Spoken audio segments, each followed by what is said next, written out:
The look on Officer Wayne Pruitt's face when he saw me step out of that car is something I will carry with me for the rest of my life. It was not guilt, not yet. It was confusion first, and then something uncomfortable shifting behind his eyes, and then the slow, terrible realization spreading across his features like ink dropped into still water.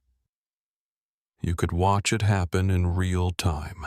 The moment a man understands that the ground beneath him has changed, that the calculation he made 2 minutes ago was built on a fact that is no longer true, and that the world he thought he was standing in is not the one he is actually in. 3 minutes before that moment, he had told my 12-year-old son Elijah to get off the soccer field. Not asked, told, in front of 28 people. His teammates, his coach, their parents. Other children who would remember that afternoon for a very long time in the particular way that children remember things that confirm something frightening about the world. Not because they fully understand what they are watching, but because they understand enough. They understand the shape of it. They understand what it means when a grown man in a uniform tells a boy in a jersey that he does not belong somewhere, and they understand that whatever they believed about fairness and safety and who is protected by the law has just been revised. "This field is for the right kind of families," he had said, according to every witness I spoke to afterward. "Your kind tends to find trouble where it is not wanted." My son was wearing his league jersey. Number 11, the name Graves stitched across his back in block letters. He had been a registered member of the Westlake Falcons for 4 years. He had played on Field 4 at Hartfield Community Park in Crestwood, Georgia, every Saturday morning from early March through late November for 4 consecutive seasons. In rain and heat, and once in a light snow that no one had predicted, and that Coach Delgado had called a character builder while most of the parents stood on the sideline under umbrellas and quietly wondered if the game would be canceled. 4 years of early Saturday mornings. 4 years of his cleats on that chalk-lined grass. 4 years of his name on a roster, on a jersey, and team photographs in the memory of every parent and child and coach who had ever shared that field with him. 4 years that meant nothing to Wayne Pruitt. But I am getting ahead of myself because that Saturday started the way the worst days always do. Like any other Saturday. Exactly like any other Saturday, which is precisely how the worst days always manage to get close enough to do their damage before you see them coming. They arrive in disguise. They smell like coffee and cut grass and the sound of cleats in the hallway and the soft noise of a family getting ready for a weekend. The alarm went off at 6:50 and I lay still for a moment just listening to the house. Diane was already in the kitchen. I could smell the coffee before I could hear anything else, that particular smell of a fresh pot in the early morning that has become over 15 years of marriage and 2 campaigns and 1 re-election, and more difficult weeks than I care to count, one of the most reliable signals in my life that the day is genuinely beginning. Then the soft percussion of cabinet doors. The low hiss of the frying pan heating up on the stove. The quiet, competent sounds of a woman who has been running a household and half a political career simultaneously for the better part of 2 decades without once asking for formal acknowledgement of either. Elijah's cleats were in the hallway. I nearly tripped over them in the dark coming out of the bathroom. I did not say anything about it. There are some battles you fight and some you simply step around in the dark, and after 12 years of parenthood, you develop a reasonably clear sense of which is which and when it matters. It was that kind of morning. Ordinary. Full of the comfortable noise of a family getting ready for a weekend. The kind of noise that you only notice when it is absent. The kind of noise you would give a great deal to hear again once something has taken it from you. I hold on to those details deliberately now.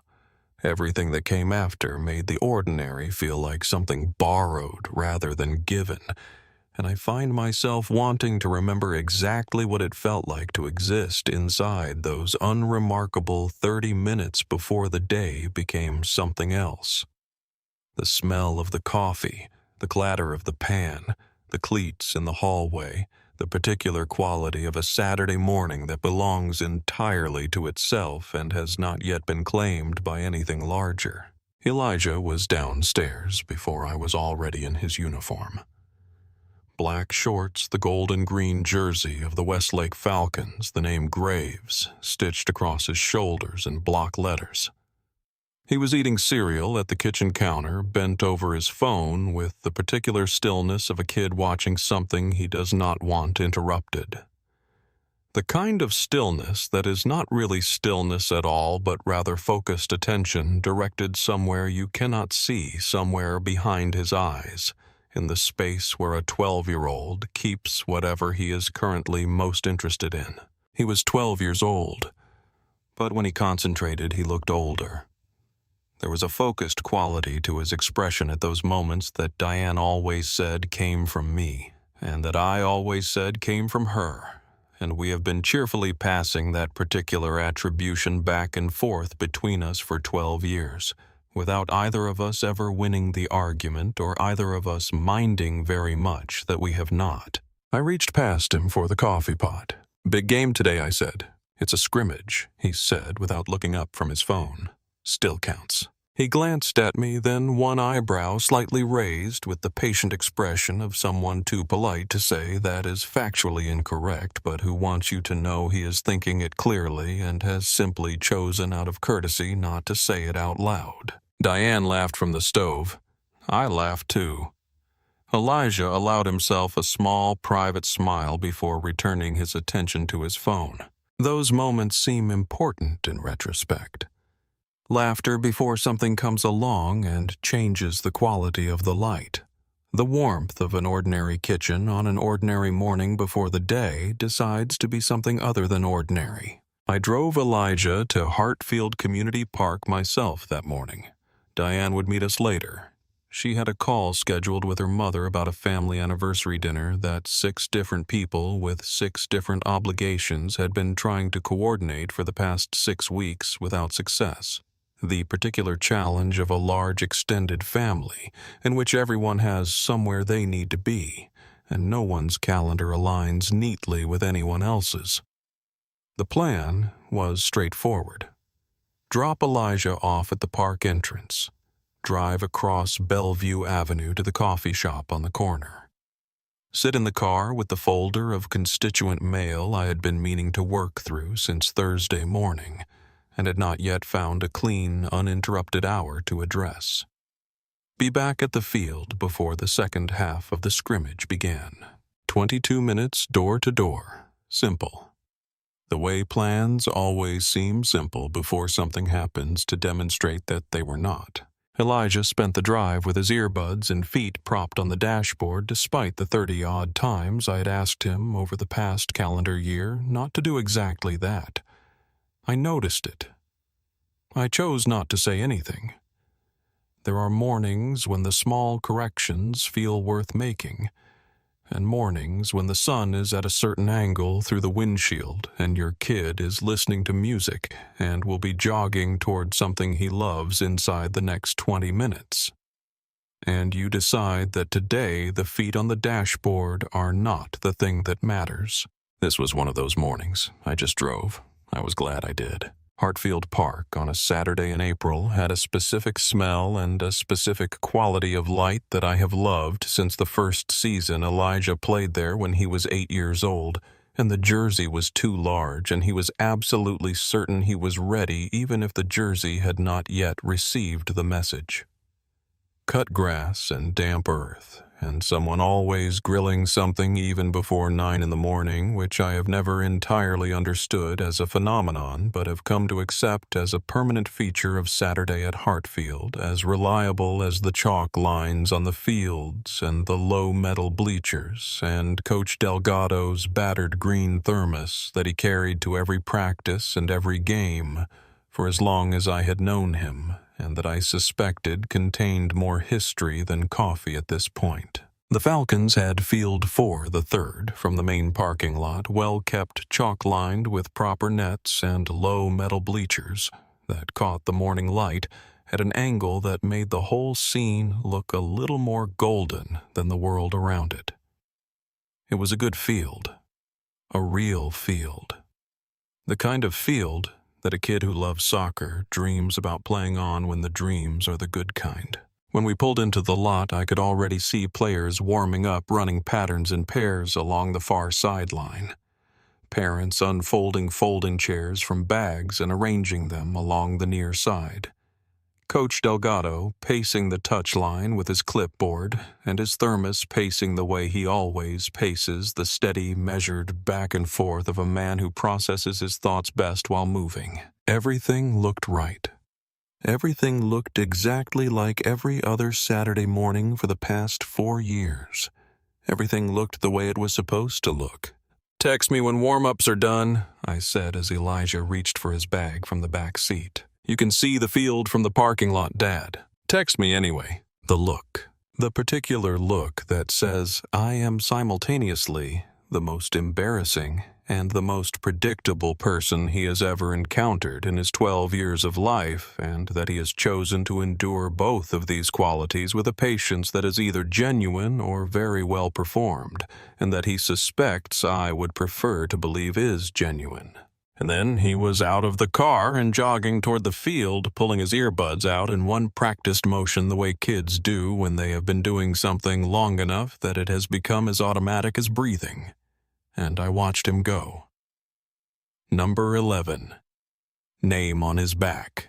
Jogging toward teammates who adjusted their warm-up to include him without any discussion, the easy absorption of a kid who belongs to a group and has belonged to it long enough that his arrival is expected and welcome. I watched him until he reached the others. Then I drove across Bellevue Avenue to get coffee. I was gone 35 minutes. I ordered a large coffee, drove back, parked at the far end of the Hartfield lot, with the window cracked and the folder of constituent mail open on the passenger seat beside me. 11 letters to address. A water rights petition from the northeast corner of the district, signed by 43 residents who had been waiting 3 months for a response. 3 separate letters from different constituents about the same proposed cell tower on Millbrook Road, each with a different concern, and each deserving a real answer rather than a form letter. A 4-page handwritten note from a retired school teacher named Eleanor Gaines about reading standards in public elementary schools, written in careful cursive on lined paper. The kind of letter that takes genuine effort to produce and that deserves genuine effort in return. I had been putting it off since Thursday because real answers take real time, and the week had not given me any real time. This morning was supposed to be different. I started with the water rights petition, drafted a response that actually addressed the specific concerns, then moved to one of the cell tower letters. Was halfway through the redistricting resolution response, the longest and most complex item in the folder, when something cut through the ambient sound of the park. A voice, sharp, official, carrying across everything else the way authority carries, when it has never had reason to lower its volume, when it has learned over years that certainty and volume are usually sufficient to produce compliance from most people in most situations, without requiring any further persuasion. I looked up from the folder. The game had stopped. Players were clustered near the far sideline, all of them facing inward toward the center of Field 4, and none of them moving. Several parents had risen from their chairs. The woman in the blue jacket on the near sideline had her phone raised, pointed toward the center circle. The geometry of the entire scene was wrong in a way that I recognized before I consciously understood what I was seeing, the way you recognize wrongness, sometimes before you can name it. Everything oriented toward one point at the middle of the field. Everything pointing at one thing. I put the car in gear. I drove toward that stillness with something cold opening in my chest, unfolding slowly like a hand unclenching, because I already knew. Before I had covered half the distance across the parking lot, before I could see clearly what was happening at the center of the field, I already knew. The way the body sometimes processes certain kinds of information faster than the conscious mind can assemble it into words. The way a parent knows. Something had gone wrong in the 35 minutes I had spent on redistricting emails. I parked on the grass and got out with my coffee still in my hand. What I saw when I got out is something I have replayed so many times since that day that the edges have gone sharp, and every detail has acquired the too clear quality of a memory that has been turned over too many times. The kind of memory that does not fade with repetition, but instead sharpens until every element of it is distinct and permanent. A riverside police cruiser, 2 wheels on the grass at the edge of the field, lights off, the engine running, an officer standing at the center of Field 4. Tall, heavily built, early 50s. A gray buzz cut very close to his head. The posture of a man who has never once in his professional life had genuine cause to question whether he had the right to stand exactly where he was standing or to say exactly what he was saying. The posture of a man who has been doing this for 14 years without significant consequence, and who has developed over those 14 years a deep and unquestioned certainty about his own authority and its scope and its limits. He was at the center of the field, and there was Elijah, alone, bag at his feet where it had landed. Standing with his chin raised at the angle I recognized as the one that meant he was working very hard not to show what was happening underneath the surface of his expression.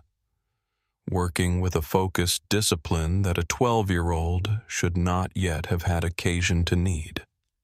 Holding his face still and his posture straight and his eyes forward, looking at the officer in front of him with the steadiness of someone who has decided that whatever is happening, he is not going to look away from it.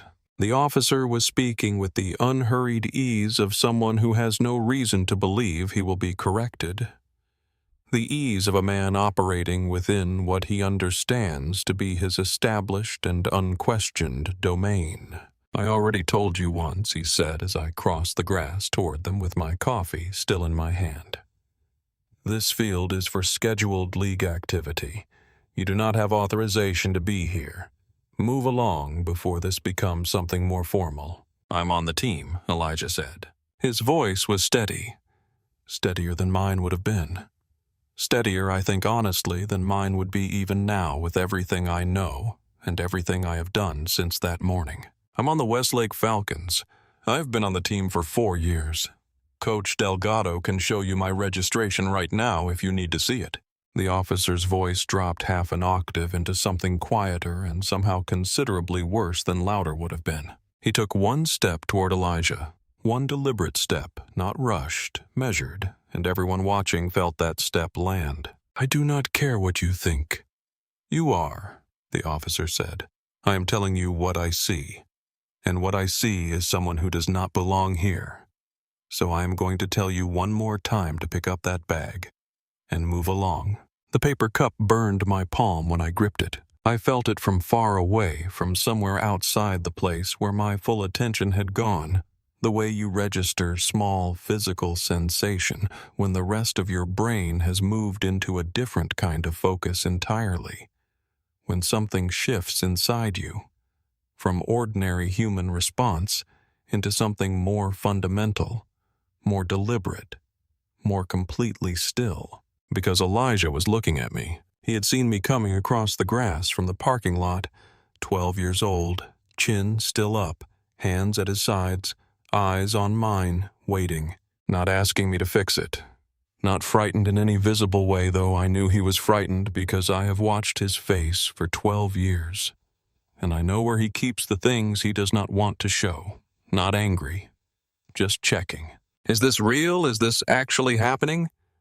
And are you here?" I understood in that moment with a clarity that was almost physical. Almost like a sound I could hear that. How I handled the next 3 minutes was going to become something my son carried in his body for the rest of his life. Not just what happened on this field. Not just this officer and these words and this Saturday morning. But what his father did when it happened, whether he stepped back or stepped forward. What kind of man his father turned out to be when the situation required him to be one thing or another, and there was no way to be both. So I took one slow breath, and I walked toward them. "Officer!" My voice came out flat, level, with a quality I barely recognized as my own voice. Something stripped down to the core of it, precise and deliberate, and without any inflection that could be mistaken for anything other than what it was. What exactly is happening here? The officer turned. He gave me the quick, practiced scan of a man who has been sizing up people by appearance for 14 years. Clothes, build, face, age.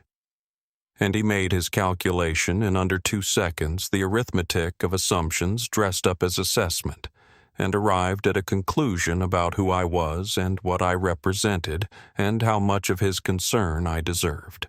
"Sir, this is a law enforcement matter. I would ask you to step back." "That is my son," I said. One beat. As I was in the process of explaining to him, the officer said, pivoting with a smoothness that came from long practice at this particular kind of pivot park regulations, require proper authorization for any individual present on a scheduled league facility. This young man was unable to provide that authorization when asked. "He has been on this team for 4 years," I said. "Since he was 8 years old. Coach Delgado has all of his registration documentation in his car. He can have it in front of you in 2 minutes." Delgado was already at my side, approaching from the sideline, clipboard pressed to his chest, jaw tight with a control I recognized immediately as barely contained fury being held in place deliberately by a man who has decided that this specific moment requires precision rather than heat. Elijah Graves has been a registered member of the Westlake Falcons since the fall season when he was 8 years old. Delgado said, placing each word with great care with the measured deliberateness of someone who understands that everything he says is being heard and recorded by multiple people. "I have his signed registration form in my car. I have his jersey assignment record. I have his team photograph from last season. I have 4 years of payment records. I can produce any of it right now." "What exactly is the problem here, officer?" The officer looked at Delgado, then at Elijah, then at me, and then he said the thing that was already being recorded on 11 different phones by the parents lined up on the sideline behind me. The thing that would be quoted in Audrey McBride's article and read aloud in the hearing room, and repeated in 14 news outlets and cited in the legislative record when Senate Bill 214 came to a vote. "This is a nice park," he said, and there was something almost conversational in his tone, something almost pleasant about it, the tone of a man sharing a casual observation about the weather or the condition of the grass. He addressed the middle distance rather than any of us specifically looking at a point somewhere between us and the tree line at the far end of the field. "Families come here. It stays nice because people make sure the right crowd uses it." A pause. "Long enough. That is just how things work here. That is a policy issue." The silence that followed was the loudest thing I had heard in years. Not the absence of sound. The presence of something that had just been said in front of 28 people, including children, in a public park by a uniformed officer, and that could not be unsaid. The kind of statement that settles over a public space like a change in weather, making the air feel different.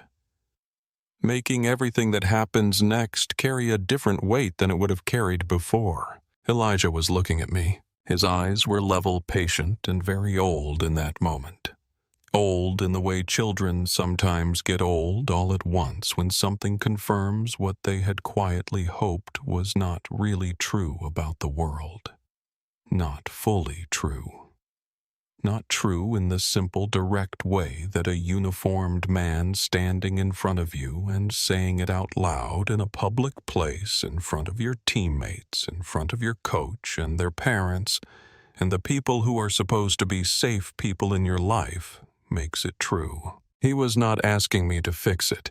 He was not asking me to make it stop. He was just checking. Is this real?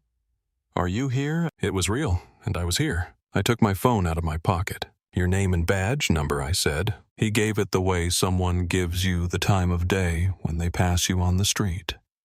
Without hesitation, without particular attention, without any concern. Because at that moment he had no information that gave him reason for concern. Pruitt, Wayne Pruitt, badge 3892. I typed each digit, slowly, deliberately. Every parent with a phone raised on that sideline was doing the same thing. Then I looked up. I am Leonard Graves, I said. I did not raise my voice. I did not change my expression. I kept my voice at the same flat, precise register. District 9, Georgia State Senate. I sit on the Public Safety and Oversight Subcommittee. I am the primary co-sponsor of Senate Bill 214, the Independent Civilian Review Act, which your union has been actively opposing for 11 months. And I would like you to cite for the record with 28 witnesses present and a significant number of recording devices active on this sideline. The specific park regulation you referenced, including the code number and its exact statutory language. For the record, the color left Wayne Pruitt's face, not pale, white. Completely drained like the pigment had been drawn out from somewhere underneath the surface, like the blood itself had relocated to somewhere it considered more urgent. Leaving behind something that was recognizable as a face but had lost most of what was familiar about it. Because he knew that name. Of course he knew it. District 9 covered Crestwood and the surrounding townships. There had been 2 televised subcommittee hearings on use of force complaints against the 3rd Precinct in the past 18 months. Both had been convened by the Senate Public Safety and Oversight Subcommittee, both covered extensively by the Crestwood Courier, and 3 regional outlets with significant local audiences, both widely discussed within the department's union structure. He had voted in the union election where my name had appeared in the union's internal newsletter, identified explicitly as a primary legislative threat to departmental operational autonomy. He had signed a petition opposing Senate Bill 214. His signature was on the 5th line down. I had seen the petition. I had read every name on it. He knew exactly who Leonard Graves was. He had not known until this moment that the boy in the gold and green jersey with the name Graves across the back, the boy he had told to move along, was mine. He opened his mouth, closed it. A muscle jumped in his jaw once, then twice, and then he recovered, pulled his expression back to professional neutrality with a practiced ease that told me he had been in difficult situations before, though never quite this one, and that he had developed over 14 years a reliable mechanism for controlling his face under pressure. Senator Graves. The title was precisely calibrated. Not warm, not deferential. Technically correct. The register a man uses when something has become legally dangerous, and he is trying to handle it carefully by the edges without making it worse than it already is. I apologize for any misunderstanding. I was responding to a reported disturbance in this area. A call came in. What call, I said. What time was the call logged, and what was the call number, and what number did it originate from? Because if there is a dispatch record, I will want a certified copy before this day is over. And if there is not one, I let the pause sit for exactly 1 measured second. Then what we have is a documented interaction witnessed by approximately 28 people and recorded on multiple devices in which a uniformed officer instructed a registered league player to vacate a permitted public recreational facility. Another pause, briefer, more deliberate. On the basis of what Officer Pruitt, the silence that followed stretched long enough to be its own answer, long enough for everyone present to understand that the question had no acceptable answer, that whatever Pruitt had believed he was doing when he drove his cruiser onto the grass at Field 4 that morning had no legitimate regulatory basis and never had. He left. He walked to his cruiser with the unhurried stride of a man who still believed, despite everything that had just happened, that there was a procedural door somewhere in the institutional structure that would eventually absorb this. He sat in the car without moving for nearly a full minute. I could see him through the windshield, a shape behind glass not moving. Then he started the engine, and he drove slowly down the park road, and the sound of the engine faded, and 28 people exhaled at once. Coach Delgado said something quiet at my elbow. I was not listening. I was watching Elijah. He picked up his bag from the grass. He looked at me with something in his expression that was not relief, not gratitude, not anger, not the release of tension that I had been bracing myself to see. Something more adult than all of those things combined. Something that you should not see in a 12-year-old's face, not because it is wrong, but because it means something difficult has already happened to put it there. Something that has revised how the world looks from inside his eyes. "Can I still play?" he asked quietly. I looked at Delgado. Delgado was already nodding, his eyes still on me. "Go," I said. He jogged back to the center circle. His teammates closed around him without ceremony, the way a group absorbs someone back into itself when the disruption has passed and the game is waiting. The whistle blew, the game resumed, and I stood at the sideline with both hands around my coffee cup because my hands, now that it was over, had started shaking. The slow, cold shaking that does not come from fear, but from the afterburn of having held every nerve, every impulse, every instinct perfectly still for longer than any person should have to, and then releasing that hold all at once. I watched Elijah receive a pass on the left side, take one touch to settle it, and put the ball cleanly into the upper corner of the net. His teammates mobbed him. The parents on the sideline clapped. The world had moved on the way the world does, ordinary and oblivious and golden in the April morning light, as though nothing had happened 20 minutes ago that changed the shape of what came next. I took out my phone, 3 calls to make. First, Nora Webb, 7 years as my chief of staff. She answered on the second ring. "Nora," I said. "Clear Monday morning, all of it." The professional pause of someone who has been doing this work long enough to recognize exactly what that instruction means when delivered in that tone. "How bad?" she asked. "Bad enough," I said. "I need the full complaint history for Officer Wayne Pruitt, badge 3892, 3rd Precinct, Crestwood PD, and have the Crestwood Courier's number ready for me by tomorrow morning. Not today, but ready." "Understood," Nora said. Second call. Malcolm Price, civil rights attorney. 18 years of practice.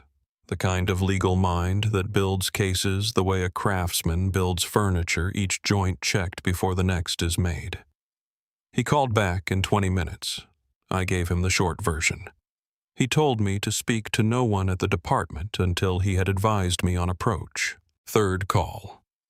Captain Dennis Fowler, commanding officer of the 3rd Precinct, who had been declining to return my calls about Senate Bill 214 for 10 consecutive weeks. He did not answer. I left no message. Some conversations are better when both parties arrive fully informed. That night I put Elijah to bed at his usual time. He was quiet during dinner, not upset in any visible way.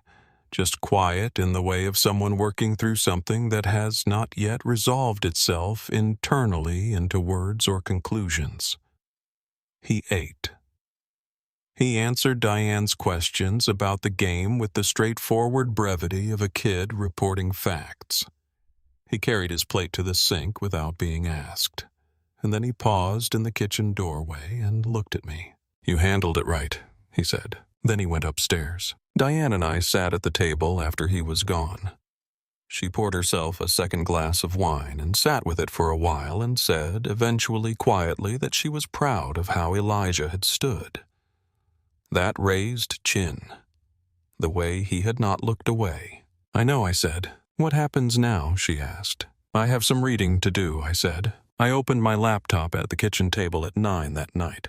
The files were already partly in our possession, pulled from prior public records requests our office had filed on the 3rd Precinct 6 months earlier in connection with a separate oversight inquiry.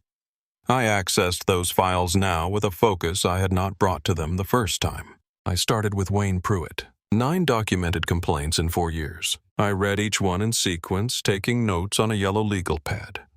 Longhand, because the physical act of writing slows the reading down and makes you absorb more of what is actually on the page rather than what you expect to find there. 7 of the 9 complaints involved Black or Latino residents of Crestwood. 2 of those 7 had occurred at Hartfield Community Park specifically. 1 in the spring of the year before, 1 the spring before that. Both involved Black residents. Both on weekend mornings. Both reviewed and resolved with the same notation in the file. Conduct within departmental guidelines. 1 additional complaint involved a 15-year-old Latino boy questioned outside the Bellevue Pharmacy, 1 block from the park entrance. Made to wait on a public sidewalk for 11 minutes before being told he was free to go. No arrest, no citation. No stated reason. 11 minutes of a teenager's Wednesday afternoon taken without justification. Conduct within departmental guidelines. I looked at the reviewing officer's name on each closed file. Lieutenant Raymond Voss. His name appeared on 8 of the 9 review decisions. I looked up Voss in the personnel directory. Lieutenant Raymond Voss, promoted 14 months ago. Prior assignment patrol, 3rd Precinct, Alpha Unit. I pulled the Alpha Unit roster from 3 years back. Wayne Pruitt was 4 lines down. They had shared a patrol car for 6 years. I sat with that in the quiet kitchen. The refrigerator hummed. The lamp on the table was the only light on in the house. And I thought clearly, and without needing more time to arrive at it, there it is. Not one man making bad decisions on a Saturday morning. A structure that received those decisions passed them through a review conducted by someone who had sat beside him in a patrol car for 6 years and called them acceptable. 8 times. Over 4 years. Not an accident, not a coincidence, a design. The last thing I did before going to bed was file an emergency records access request for the dispatch log for Hartfield Community Park for that Saturday morning. It was 2:40 in the morning. The records office would not process it until Monday. But I filed it anyway. At 6:43 Monday morning, the dispatch log arrived in my secure email. The call that Pruitt had cited had been logged at 9:22. Pruitt arrived at 9:39. 17 minutes from call to arrival. The caller ID was masked. The call had been routed through a number registered to a political action committee called Crestwood Families for Safe Parks. I pulled up the state campaign finance database. Crestwood Families for Safe Parks had registered 13 months earlier, 6 contributions, all to city council candidates, all of whom had publicly opposed Senate Bill 214. Registered Agent Gary Slocum. I looked up Gary Slocum, former administrative coordinator for the 3rd Precinct's Community Liaison Office.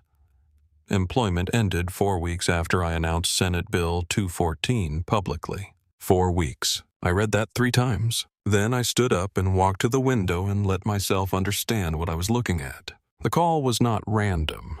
It was not a neighbor. Someone had known Elijah's schedule, known the field, known I would be across the avenue for 35 minutes, and sent a police officer they trusted to that field through a pack that existed to oppose my bill, knowing exactly what would happen. Elijah was not a coincidence, he was a message. My hands went still on the window frame. The shaking stopped entirely. Not anger. Something colder. Something more focused. The feeling of a door closing on one version of a situation and opening onto a different one. I had planned to file a formal complaint. That was no longer the plan. Nora arrived at 7:30. She read the folder for 2 minutes in silence. Voss reviewed 8 of 9, she said. 6 years in the same patrol car, I said. Then promoted to the reviewing position.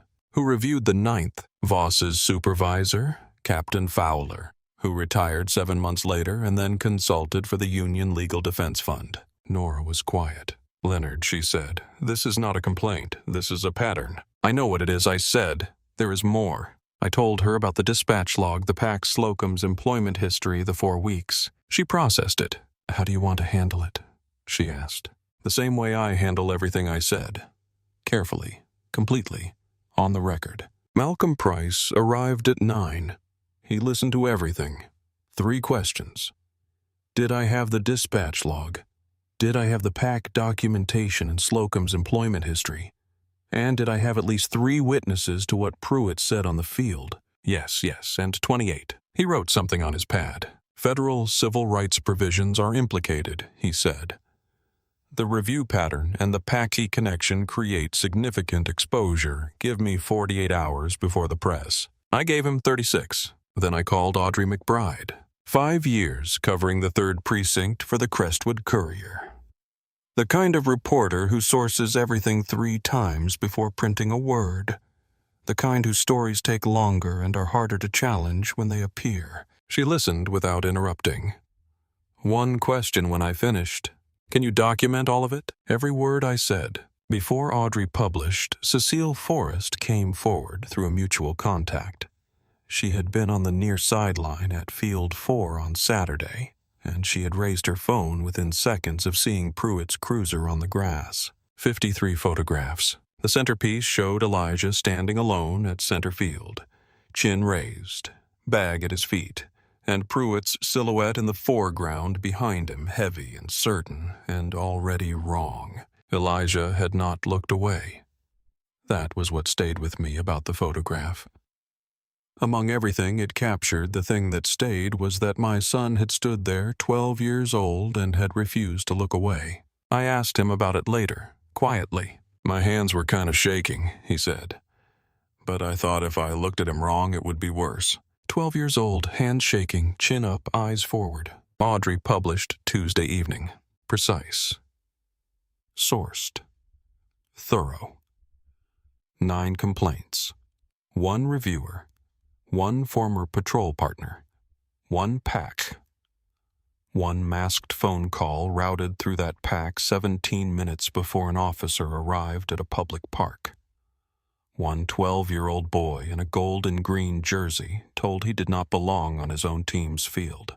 4 witnesses quoted directly. The dispatch record, the PAC registration, Slocum's employment history, Cecile Forrest's photograph. By midnight Wednesday, the story had been picked up by 14 outlets. Elijah's photograph appeared in all of them.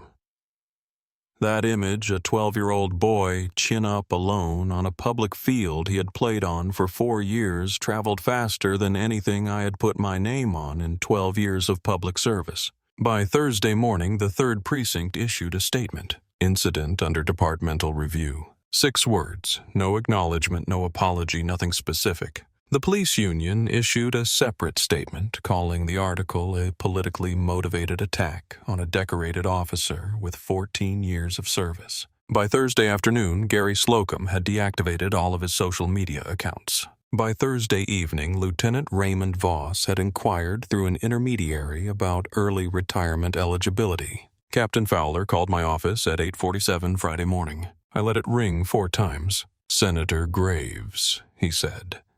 And I could hear exactly what kind of conversation he thought he was calling to have. Controlled, structured, damage-limiting. The voice of an institution that has decided a serious problem is primarily a public relations situation. I want to personally assure you that this department, he began. Captain Fowler, I said. I appreciate you calling. At 10 this morning, I am convening an emergency session of the Senate Public Safety and Oversight Subcommittee. You are welcome to present the department's position. The State Attorney General's office has indicated significant interest in a preliminary examination of the 3rd Precinct's internal review practices. I have provided our full documentation to their office as of yesterday afternoon." I paused. "Is there anything else you wanted to assure me of?" The silence of a man recalculating every assumption he had made about this phone call. "We will be there at 10, he said. The hearing room filled faster than any session I had convened in 4 years. Standing room along all 4 walls. 6 cameras, all 9 subcommittee members present. 2 of those members had been reluctant to co-sponsor Senate Bill 214 6 months earlier. They sat that morning with very straight spines and very attentive expressions. The kind of attention that arrives when something abstract has acquired a specific name and face and jersey number. Audrey McBride was in the press section with her notebook open and a backup pen behind her ear. And in the back row I saw them when I walked in. Diane and Elijah. Blue button-down shirt, hands folded in his lap, watching the room the way he watches things when he intends to remember them. Filing everything. When I caught his eye across the crowded chamber, he gave me a small nod. The same nod I have given him dozens of times across rooms like this one, across spaces where we cannot speak. The nod that says I see you and I am here. And he had learned it from somewhere, presumably from watching me do it his entire life. The hearing lasted 2 hours and 40 minutes. Captain Fowler presented first. Professionally assembled. Thoroughly insufficient. Every complaint described as isolated. Every resolution characterized as appropriate. The word isolated appeared 7 times. The phrase departmental guidelines appeared 11 times. Malcolm Price presented next. He laid out the documentation with the methodical precision of 18 years of practice, 9 complaints in 4 years. 7 involving Black or Latino residents, 8 reviewed by Raymond Voss Pruitt's patrol partner for 6 years. The 9th reviewed by Voss's supervisor, Captain Fowler, who had retired 7 months after approving the final complaint resolution and subsequently consulted for the Union Legal Defense Fund. The PAC registration, Slocum's employment timeline, the dispatch log, Cecile Forrest's photographs displayed on the hearing room screen. The room was very quiet, not polite quiet, the dense quiet of people absorbing something they cannot dismiss. Then Samuel Coates took the stand, 61 years old, 22 years on the Crestwood PD before he retired. He had driven 3 hours to be in this room. He sat down, placed his hands flat on the table, and looked at the committee.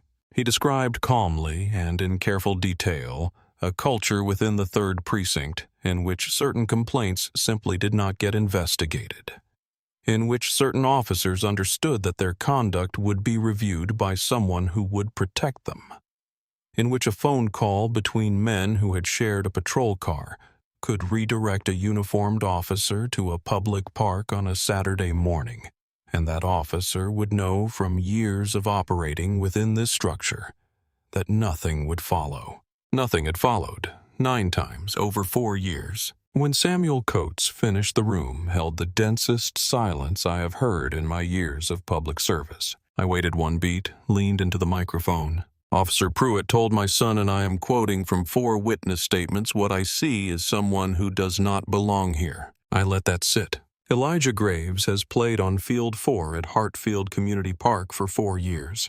He has a registration number. He has a jersey with his name on the back. He has a coach who drove to this hearing today to testify on his behalf. Wayne Pruitt does not get to decide who belongs in this city's public parks. No officer does. And going forward, this subcommittee will make that principle law, not aspiration. Law. I looked at Pruitt at the far table.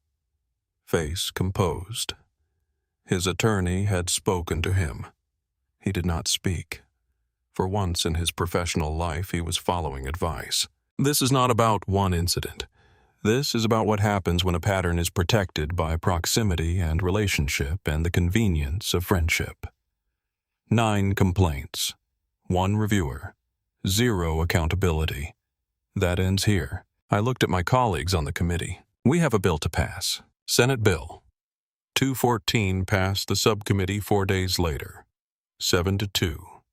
Went to the full Senate chamber. Passed. Governor Wallace signed it on a Tuesday afternoon. 34 people in the room. One of them was Elijah. He stood beside me in his blue button-down shirt, watching the governor's pen move across the paper with the focused expression of someone who intends to remember this. Wayne Pruitt was suspended without pay pending the Attorney General's investigation. The AG's office filed a criminal complaint before the end of the month. The 3rd Precinct was placed under a state oversight monitor. Lieutenant Raymond Voss submitted retirement papers 14 days after the hearing. Pension under review. Federal Civil Rights Inquiry opened. Captain Fowler's retirement held. His union consulting arrangement became the subject of a state bar referral based on the conflict of interest between his reviewing role and his subsequent financial relationship with the union. Gary Slocum retained an attorney within 72 hours. Federal investigators contacted him regarding potential obstruction. He was cooperating. The PAC was dissolved. 3 council members returned the money publicly. Audrey McBride received the Georgia Press Association's Accountability Journalism Award. The photograph on the certificate was Cecile Forrest's image of Elijah. Chin up, bag at his feet, not looking away. The thing about that drive to Hartfield, and I have thought about it many times since, is that Elijah was in such an ordinary mood. Not excited in the way he sometimes gets before important games, not quiet in the way he sometimes gets when something is on his mind. Just present, comfortable, the way you are when you are going somewhere you have been going for years, and the familiarity of it is its own form of comfort. He had played for the Westlake Falcons since he was 8, 4 spring seasons and 4 fall seasons, 38 games, 14 scrimmages, 3 tournament appearances, hundreds of practices on that chalk-lined grass at Hartfield in weather that ranged from the brutal Georgia heat of August to the gray chill of November. He had made friends on that team. He had developed as a player. He had grown from a small 8-year-old who was technically too young for the league's standard age group, but who Coach Delgado had accepted anyway on the basis of a skills evaluation, into a 12-year-old who started at left midfield and who, in Delgado's words, at the end of last season had developed a soccer IQ that was genuinely rare for his age. 4 years. He belonged on that field the way a person belongs anywhere after 4 years. The coffee shop across Bellevue Avenue was called the Corner House, and I had been going there since Elijah started at Hartfield. It had become a Saturday morning ritual of sorts. Drop him off, walk across the avenue, order a large coffee and whatever pastry they had made fresh that morning, sit in the parking lot and work through whatever was in the constituent folder while the game warmed up. Come back for the second half. Simple, reliable. The particular comfort of a routine that has proven itself over 4 years. That Saturday, I ordered the coffee and a blueberry scone and sat in the lot with the folder on the passenger seat and the window cracked because the morning was warm enough to want the air but not warm enough to want the full sun. The redistricting letter was the one I had been putting off most stubbornly. It required me to take a position on a boundary change that would affect 2 different constituent groups with competing interests, and I had not yet found the language that was honest about the trade-offs without being politically self-destructive. I had 2 paragraphs drafted and was working on the 3rd when the voice cut through. Sharp, caring, wrong. I looked up from the folder and saw what I described: the stopped game, the clustered players, the raised phone, the geometry pointing toward the center of the field, and I put the car in gear with a feeling I am not sure I have ever had before in quite that form. Not fear exactly. Not anger yet. Something more fundamental than either. The deep animal awareness that something has happened to someone you love before you know what it is or whether you can fix it. I parked on the grass and I got out and I crossed toward the center of that field with my coffee still in my hand, and by the time I was close enough to see Elijah's face clearly, I had already decided what I was going to do and how I was going to do it, not consciously. The decision had been made somewhere below consciousness in the part of you that knows what you are before the part that thinks about what you are has had a chance to deliberate. I was going to handle this correctly because Elijah was watching me. And what he was going to remember from this morning was not what Wayne Pruitt said. It was what his father did when Wayne Pruitt said it. After Elijah jogged back to the center circle and the whistle blew, and the game resumed, I stood at the sideline for a long time without moving, not because I was frozen, because I was making a list. I have always worked best with lists. The first item on the list was Nora Webb. The second was Malcolm Price. The third was every document I could think of that would be relevant to what I had just learned was a pattern and not an incident. The fourth was the journalist I would call when I had enough to make the call worth making. I did not write any of this down. I did not need to. The list assembled itself with the clarity that arrives when something important has happened and you have processed it completely, and what remains is just the work. The game was in the second half by the time I made those 3 calls. I watched Elijah from the sideline while I made them, which was not entirely efficient, but was entirely necessary. I needed to see him playing. I needed to see him moving on that field with his teammates, the way he had been moving on that field for 4 years, the way he had every right to move. He scored in the 53rd minute. A clean finish upper corner, the kind of goal that requires both technical skill and the composure to execute it in a real game situation. His teammates celebrated. The sideline clapped. Coach Delgado made a note on his clipboard. I did not take out my phone. After the scrimmage ended, I waited until most of the other families had packed up and left before I walked out to the field where Elijah was helping collect the practice cones. Delgado was at the far end of the field talking to a parent. I helped Elijah stack the cones. He did not say anything for a while. Neither did I. Then he said without looking up from the cones that he had been thinking about something. What I asked. He said he had been thinking about the fact that it happened in front of his teammates, that was the part that bothered him the most. Not what Pruitt said exactly, though that was bad, but that it happened in front of his teammates, in front of kids he played with every week. I put down the cones I was holding, and I looked at him. What did they do? I asked. He thought about it. Nothing at first, he said.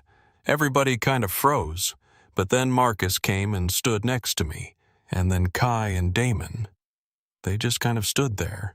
They didn't say anything. They just came and stood next to me. I thought about that for a long time afterward.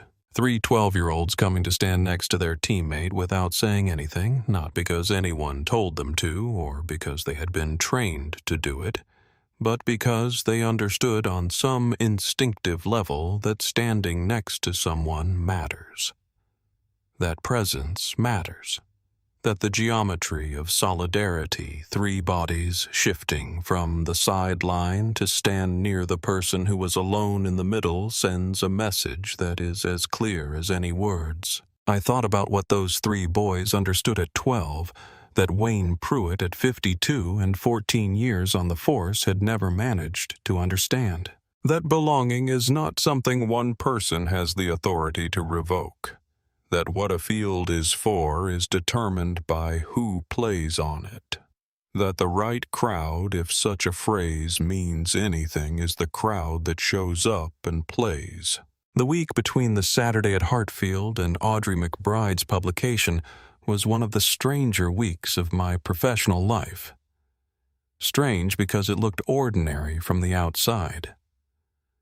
I attended a committee hearing on Tuesday that had nothing to do with any of this. I met with a constituent group on Wednesday about a proposed zoning change. I returned phone calls. I attended a dinner for a colleague's retirement. I did all the things a state senator does in a normal week. And simultaneously underneath all of that, the other work was proceeding. Malcolm was building the legal analysis. Nora was cross-referencing the complaint files against the personnel records and the union contribution records and the campaign finance database. Our office's public records specialist was pulling additional documentation that we thought might be useful, and I was at intervals throughout each day doing the quiet kind of thinking that has to happen in the background while your hands are doing other things. The kind of thinking that is not really thinking, but is the brain's way of continuing to process something without the pressure of sitting down and deliberately processing it. The dispatch log was the piece I kept returning to. The masked caller ID routed through a PAC that existed to oppose my bill. The PAC whose registered agent had left the 3rd Precinct 4 weeks after I announced the bill publicly. The 17 minutes between the call and Pruitt's arrival at Field 4. The fact that Elijah was at Field 4 on a Saturday morning was not publicly available information. The Westlake Falcons published their schedule on a private league website accessible only to registered families. Someone with access to that information had shared it with someone who had used it to make a call to an officer they trusted. The chain was specific enough to be deliberate and specific enough to be documented. That was what I kept coming back to. Not the anger of it, though. The anger was there, deep and steady and cold in the way that the most serious kind of anger tends to be cold rather than hot. The documentation of it. The fact that this was not just something that had happened, but something that could be proven to have happened. There is a difference. The first is a wound. The second is a case. I wanted both. On Thursday afternoon, I had a meeting with Malcolm in his office that ran for 3 hours. We went through the documentation piece by piece. The complaint file pattern, the Voss relationship, the review chain for the 9th complaint, the PAC registration, the Slocum timeline, the dispatch log. By the end of the 3 hours, Malcolm had a legal pad covered in notes and a list of follow-up documentation he needed. He also had a preliminary assessment. The civil rights exposure is significant, he said. The review pattern alone raises serious questions under federal civil rights law. The PAC connection and the dispatch routing, if we can establish the chain, clearly creates potential additional exposure under obstruction and conspiracy statutes.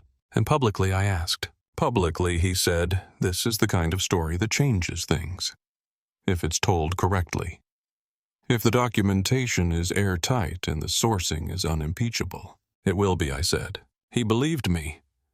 He had known me long enough to know when I was certain. Audrey published on Tuesday evening at 7:43. I know the exact time because I was in my office when the notification came through on my phone, and I looked at the time before I clicked through to read it. 7:43.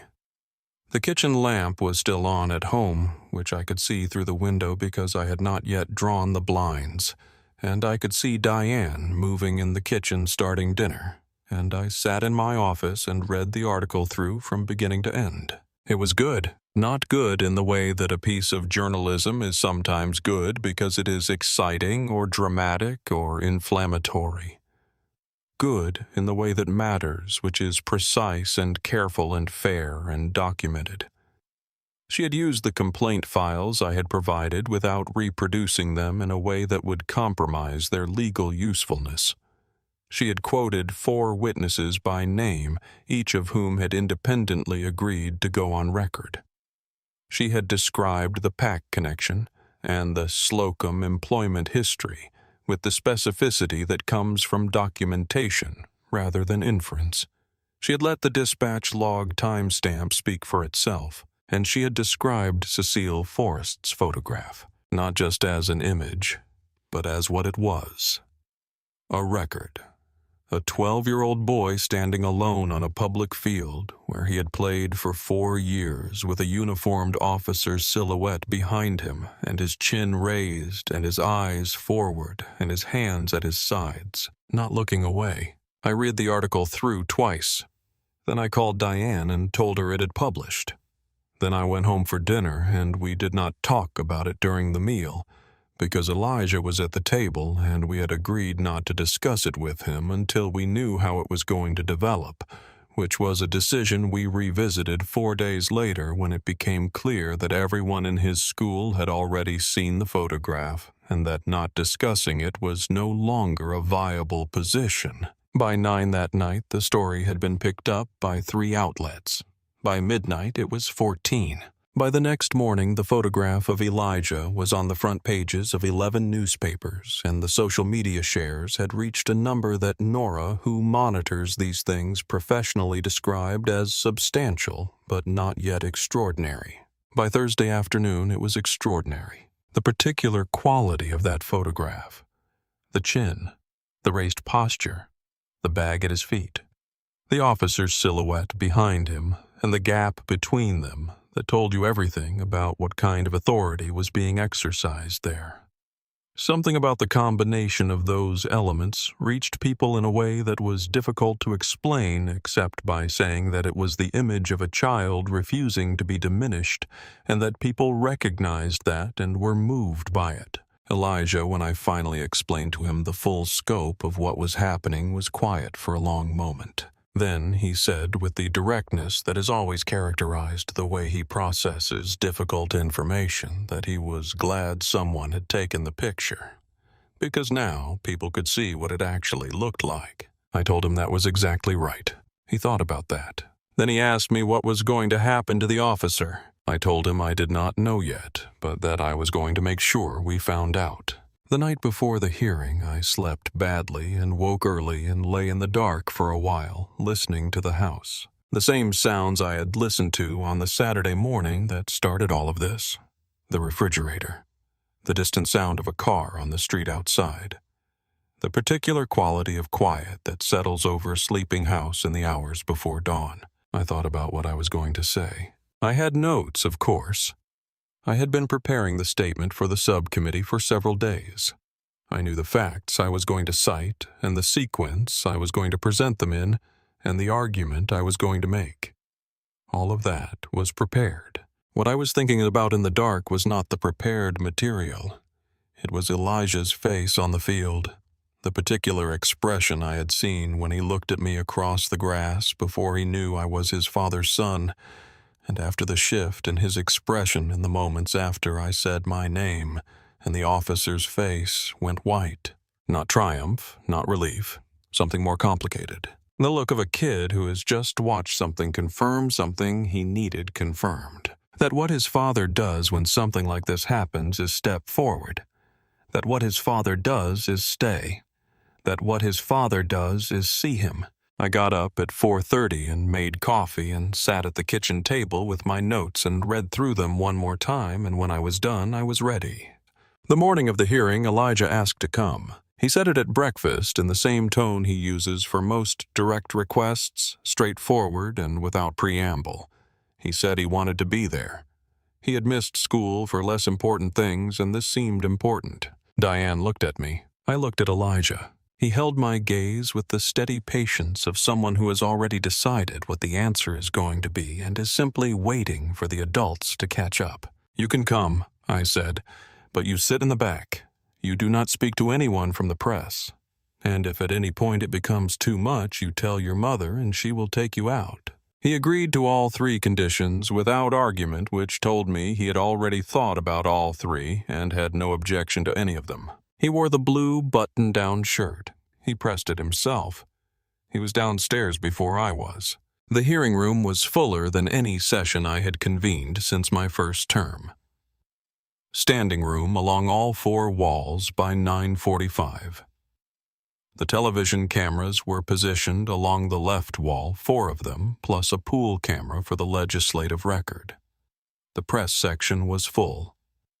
Every member of the subcommittee was present, which was unusual for a session called on 4 days' notice, and which told me that the 9 members had each independently concluded that being absent from this hearing was not a position they wished to occupy. I found my seat at the committee table and arranged my notes. I did not look for Elijah right away. I had a job to do first. Captain Fowler was already at the respondents' table with 2 departmental attorneys and an expression of carefully managed composure. Wayne Pruitt sat at the far end of the same table beside his union attorney in a dark suit that looked newly purchased. He was looking at the table. I looked at him for a moment. He did not look up. Samuel Coates came in just before 10 and sat in the gallery section nearest the witness chair. He was wearing a plain dark suit, and he had brought nothing with him. No briefcase, no notes, no folder, just himself. He had driven 3 hours to be in that room and had not told anyone he was coming. He sat quietly while the room continued to fill around him, looking at the committee table with the settled expression of a man who has decided to do something and has made his peace with having decided it. When I finally looked for Elijah, he was in the back row, Diane beside him, his hands folded in his lap, watching. I caught his eye across the room, and he gave me the small nod. I looked back at my notes. It was time to begin. Diane and I had dinner several weeks after the signing. Same kitchen table where I had sat at 2 in the morning with a laptop and a dispatch log. She said she had overheard Elijah on the phone with his friend Darius the week before. Darius had asked what the whole thing was like. Elijah had described it in a few sentences, and then he said my dad showed up. That is how he described all of it. Not the subcommittee, not the attorney general, not the bill or the signing or the photograph in 14 outlets. My dad showed up. I sat with that for a long time. I thought about 35 minutes in a parking lot reading redistricting emails while my son stood alone in the middle of a field. I thought about a kitchen table at 2 in the morning and a dispatch log that changed the shape of what I was looking at. I thought about a 12-year-old boy with shaking hands and a raised chin waiting. The 2 days between filing the emergency records request and receiving the dispatch log were not idle days. I want to be clear about that because there is sometimes a version of this kind of story in which the person at the center of it has a dramatic realization and then waits for the pieces to fall into place. That is not how it works.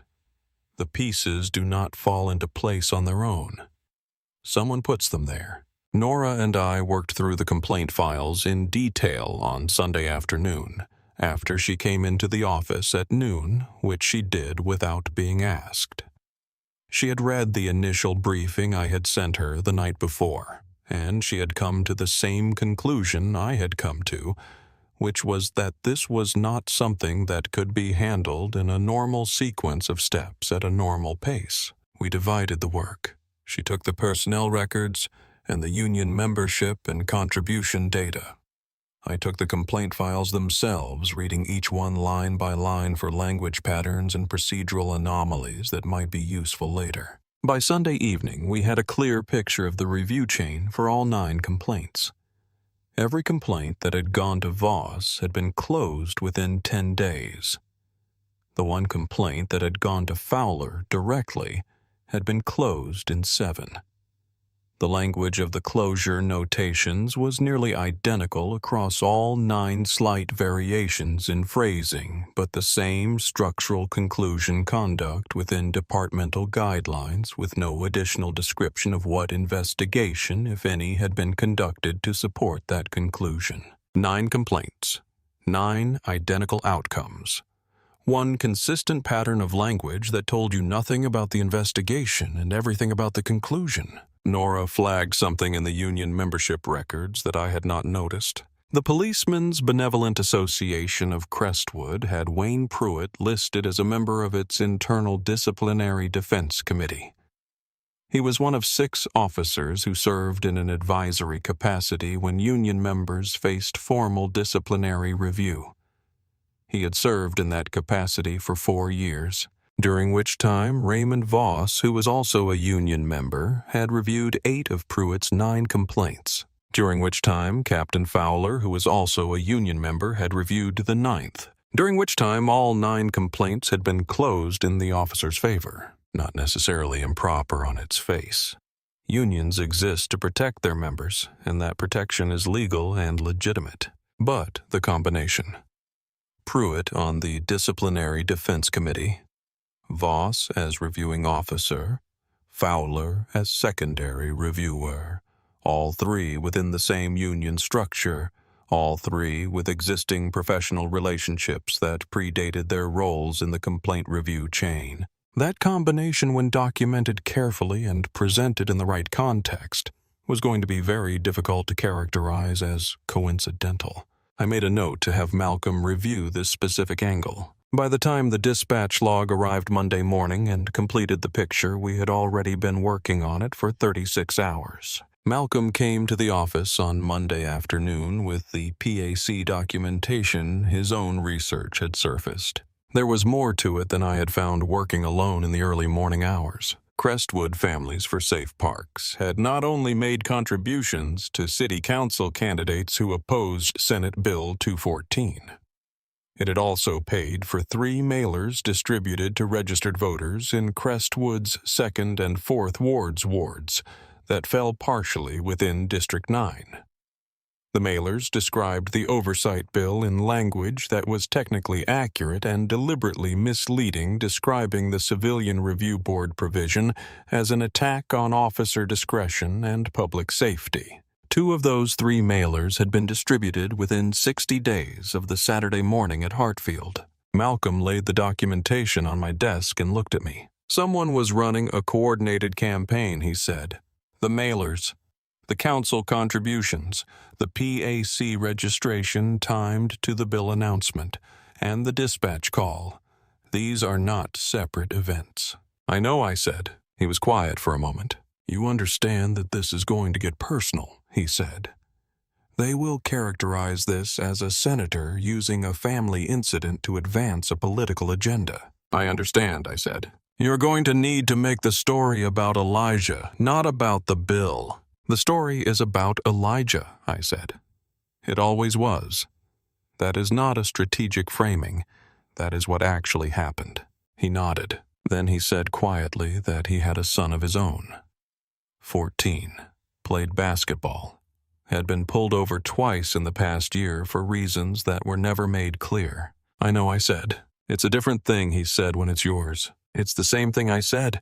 That's exactly the problem. He picked up his briefcase. Let's win this, he said. The 3 days between Audrey's publication and the hearing were not quiet days for anyone involved. On Wednesday morning, the 3rd Precinct's public information officer held a brief press conference at which he described the department's commitment to thorough and impartial review of all citizen concerns, while declining to address any specific allegations from the article.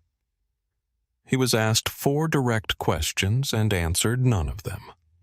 The press conference lasted 11 minutes. On Wednesday afternoon, the union's president issued a statement describing Audrey's article as a coordinated political attack timed to the legislative session and pointing to Pruitt's 14-year record of service as evidence of his character and professionalism. The statement did not address any of the specific documented complaints. It did not address the review chain. It did not address Voss. It did not address the PAC.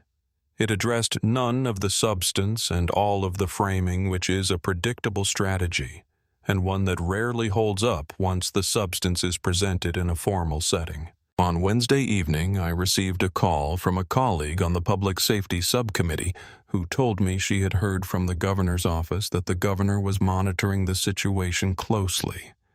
I asked her what monitoring closely meant.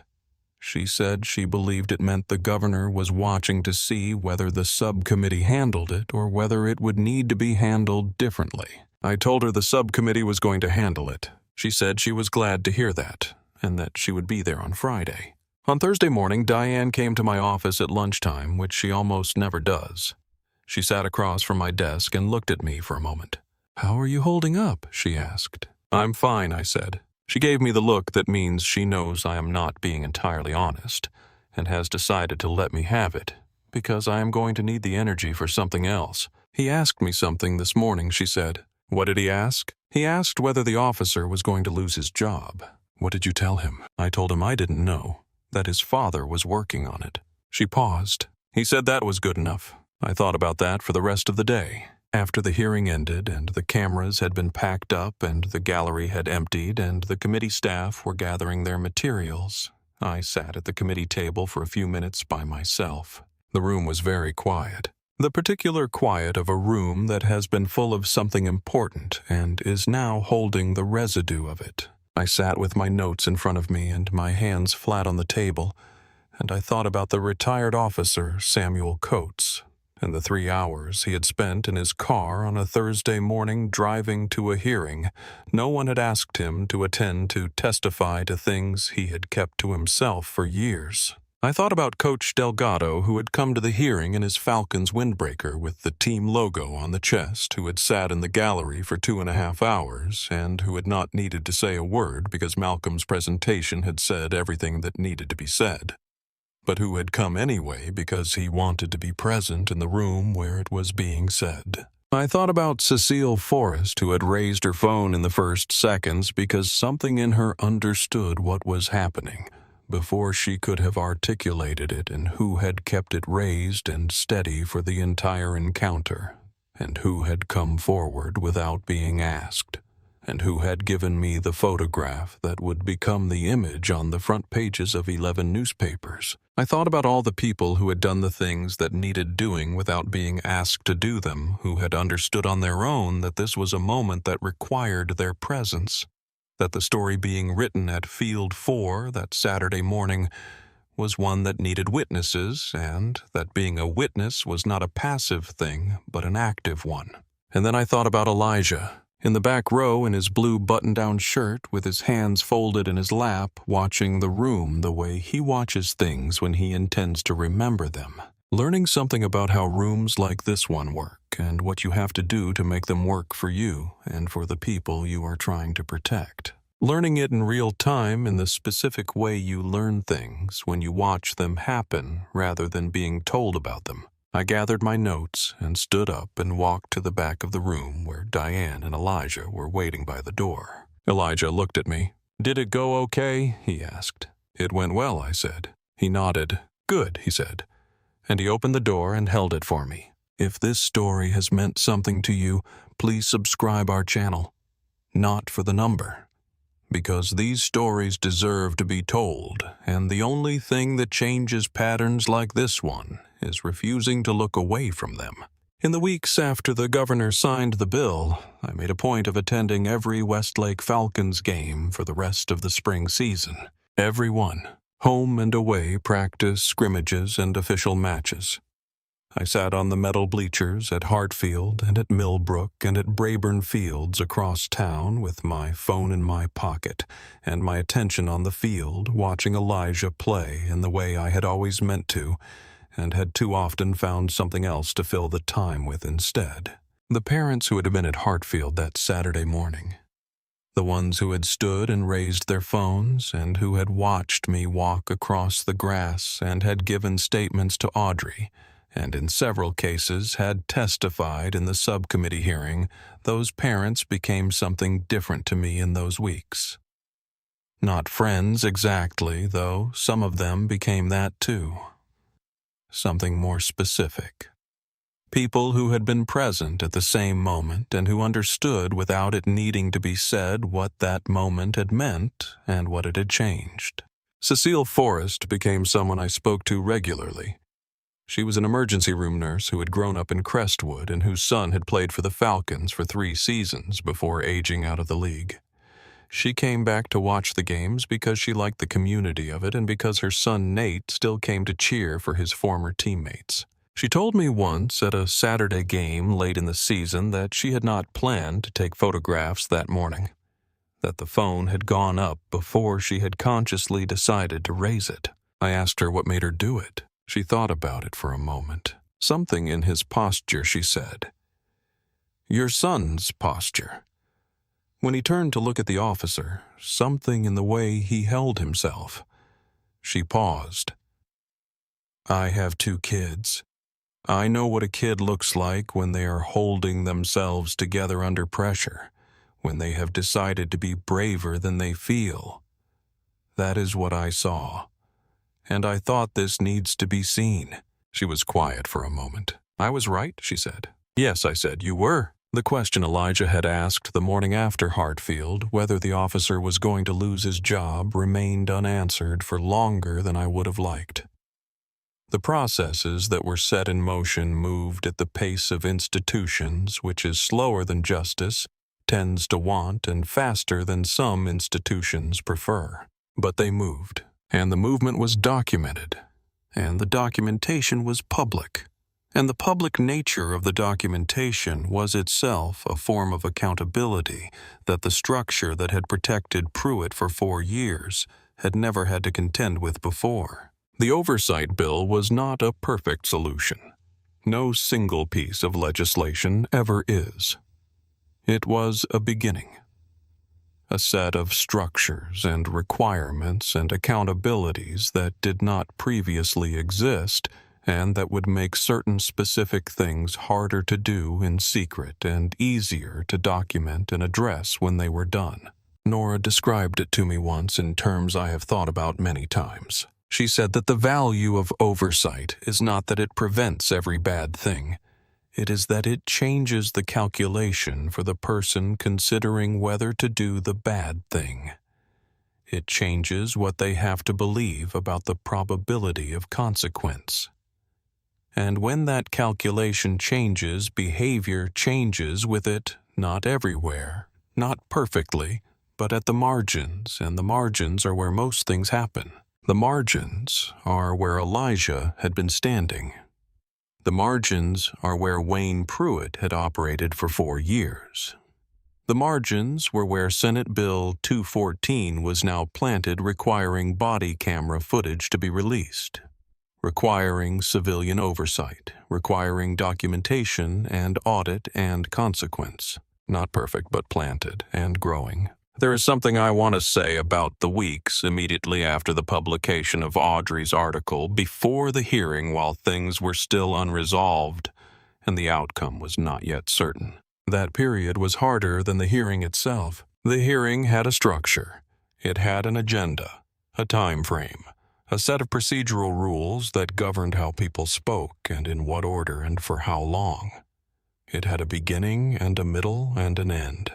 Even when things in a formal proceeding do not go the way you planned, there is the comfort of structure, of knowing what the next step is.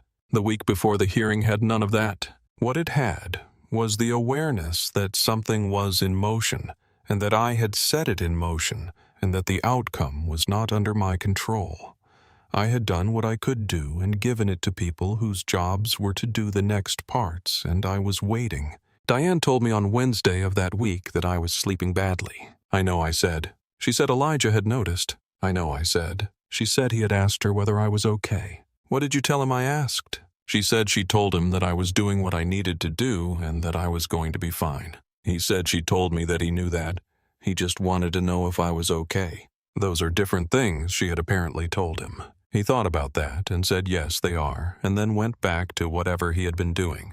I thought about that exchange for the rest of the week. The difference between doing what you need to do and being okay. The way a 12-year-old had identified that distinction precisely and had known which one he was asking about. I wanted to be both. I was working on it.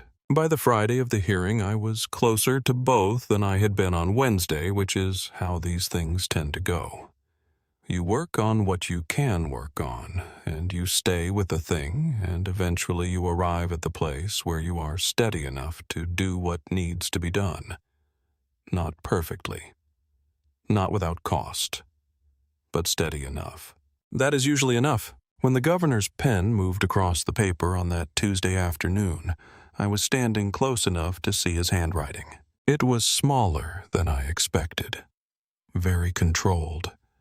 The letters of his name formed with the particular care of someone who has signed his name in public many times and has developed a signature that is legible and consistent and representative. I watched the pen move, and then I looked at Elijah. He was watching the pen, not the governor, not the cameras, not the officials arranged around the room. The pen, watching the moment of the thing. I thought about the 8-year-old who had been too small for his jersey but absolutely certain he was ready for the league. I thought about the 12-year-old who had stood at center field with his chin raised and his hands at his sides and had not looked away. I thought about the fact that the distance between those two people was 4 years, and a Saturday morning at a public park, and a conversation with his teammate Marcus about what it means to stand next to someone. The pen completed its arc. The bill was law. Elijah looked up from the paper. He looked at me, and he gave me the small nod. The last conversation I want to tell you about happened on a Tuesday evening, about 6 weeks after the governor signed the bill. Elijah came to find me in my home office, which he does occasionally, usually when he has something on his mind that is still being organized into words. He sat in the chair across from my desk, the way he does with his feet on the floor and his hands in his lap, and he looked at me for a moment. I waited. He asked me whether I thought it was going to actually change things. The bill, the hearing, all of it. I thought about how to answer that honestly. Some things, I said. It's going to change some things. It's going to make some things harder to do in secret. It's going to create records where there weren't records before. It's going to give people something to point to when something happens and say, this is how you address it. He thought about that. But it won't fix everything, he said. No, I said. It won't fix everything. He nodded slowly. Is that enough, he asked. I thought about that question for a while. It's enough to be worth doing, I said. And it's enough to be proud of. And then we do the next thing. He sat with that for a moment. Then he said, okay. And he got up from the chair and went back upstairs. And I sat in my office in the quiet of a Tuesday evening and thought about everything that had led to that conversation the Saturday morning at Hartfield.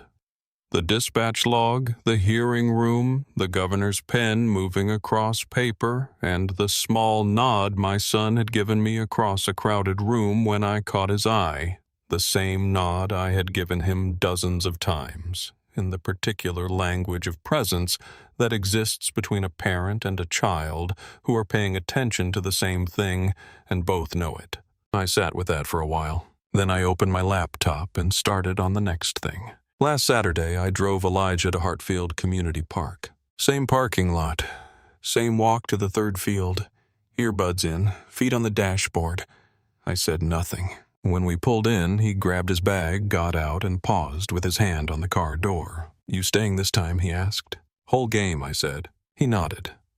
Jogged toward field 4, number 11. Name across his shoulders. Graves.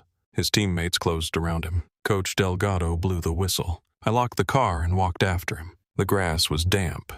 The air smelled like cut grass and Georgia spring and someone grilling early. The chalk lines were white and clean, the bleachers filled. And Elijah reached the center circle and the whistle blew, and the game began. I did not take out my phone. I watched every single minute of it. Power without accountability is not authority. It is a debt that compounds in silence and collects from the least protected with the greatest efficiency, and it continues to operate until someone with the standing and the documentation and the willingness to stay with it forces it into the open.